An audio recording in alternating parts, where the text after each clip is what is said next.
Hi friends, my name is Chaitanya Patke and welcome back to my YouTube channel. In this video, we are going to analyze the first T20 international which took place at Eden Park between Sri Lanka and New Zealand. A rare victory for Sri Lanka on overseas shores, and hopefully their fans will be very happy. Excellent efforts from the player, and I think this is one of the greatest T20 internationals in history of cricket, because it went right down to the wire. Both teams scored 196, and it was Mahesh Thikshana who was very clinical. And then in the super over, Charit Asalanka finished off the job. First of all, he scored 67 as well, but I'm going to come to it later. Asalanka was rightfully adjudged the man of the match for its sparkling performance, and I think this win will give Sri Lanka hope going forward in the remaining two matches. So well played, team Sri Lanka, and New Zealand also played their part in this wonderful game. The toss was won by New Zealand and they decided to bowl first. Pathum Nissanka, excellent start for New Zealand. The dream start that they could have hoped for. First ball, Pathum Nissanka, outswinger. He just wanted to run that down towards third man. Just took the outside edge. Simple catch for Tom Latham. First ball duck for Nissanka. Kusal Mendis, 25 of 9 deliveries. Actually, he showed good intent. Looked quite good at the crease as well. Couple of sixes with 3 boundaries. Unfortunate to get out at the wrong time, but he actually played well. He was undone by Henry Shipley with Rachin Ravindra taking the catch in the deep. Kusal Parela, I think, was a slow innings, 53 of 45 deliveries, which includes 4 boundaries and a 6. He was not out.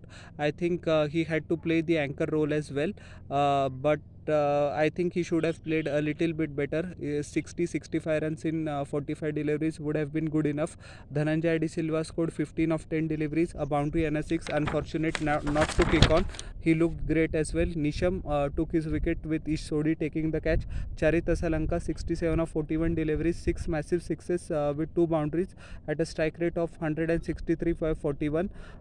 He was undone by Benjamin Lister with Tim Seifert taking the catch, but not before a sparkling display.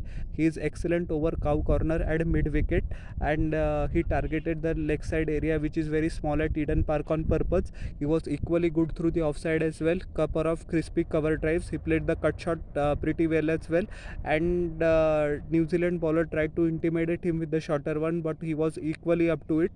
First of all, we all saw the potential of Charit Asalanka in the T20 World Cup in 2021.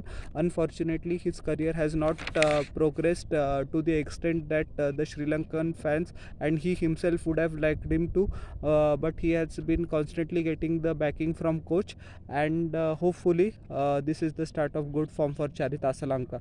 Dashun Shanaka scored 1 of 3. Unfortunate not to kick on as well. Jimmy Nisham, he got out against the run of play. Hasaranga, a couple of sixes in his 11 deliveries, scored 21 runs, which propelled the Lankan score to 196 for 5.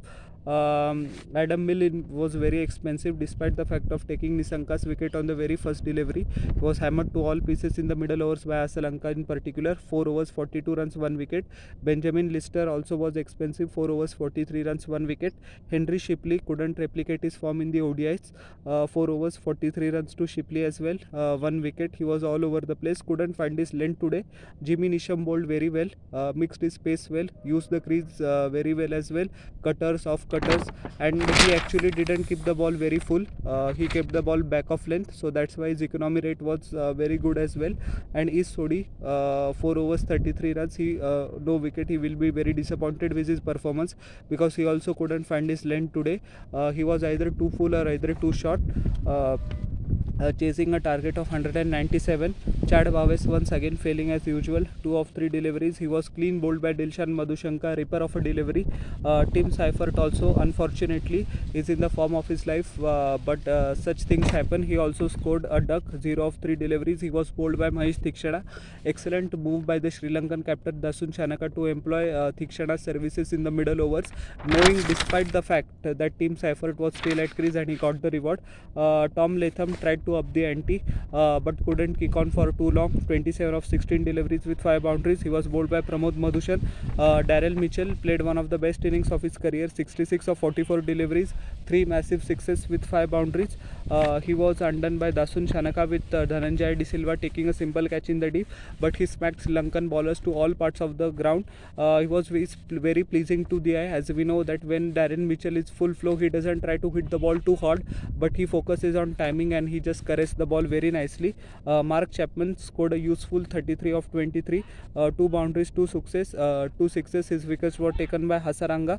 Nisham scored 19 of 10 deliveries. His wicket once again. Hasaranga took it with a flighted delivery offside the off-stump, simple catch to Madhushan. Rachin Ravindra scored 26 of 13, gave the much needed impetus that the New Zealand lower order wanted, at a strike rate of 200, 2 boundaries and 2 sixes to him as well. Shanaka took his wicket with Hasaranga taking a catch. Adam Milne 3 of 4 deliveries. Pramod Madhushan accounting for his scalp. Henry Shipley was 1 not out and his Sodhi scored 10 of 4 deliveries. An excellent contribution by Sodhi, which actually took the game to the super over. So we should not forget that, because his little effort will get overshadowed by the innings of Daryl Mitchell. So that shouldn't happen. Coming to the figures of Lankan bowlers, Mahesh Theekshana was the standout. 4 overs, 22 runs, 1 wicket, bowled excellently well in the power play, which he does, which is a very rare skill to master. Dilshan Madhushanka was very expensive, 15 runs per over, 3 overs, 45 runs, 1 wicket. Pramod Madhushan also needs to keep his economy rate under check. In 4 overs, gave away 37 runs, took 2 wickets.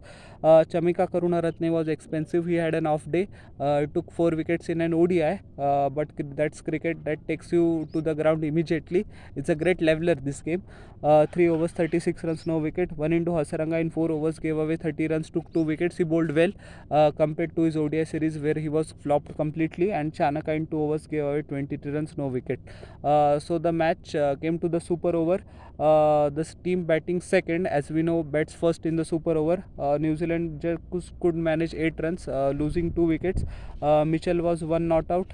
James Nisham was caught and bowled by Mahesh Theekshana. Excellent delivery. Nisham closed the face of the bat too early and paid the heavy price for it. Mark Chapman hit 1 boundary and a couple in his 6 runs, but he was undone by Theekshana as well. So Sri Lanka, just a target of 1 wide was bowled, so excellent. So he gave away just 7 runs. So what a rare talent Theekshana is, and CSK is lucky to have him. The franchise would be hoping that he continues on his golden runs like this.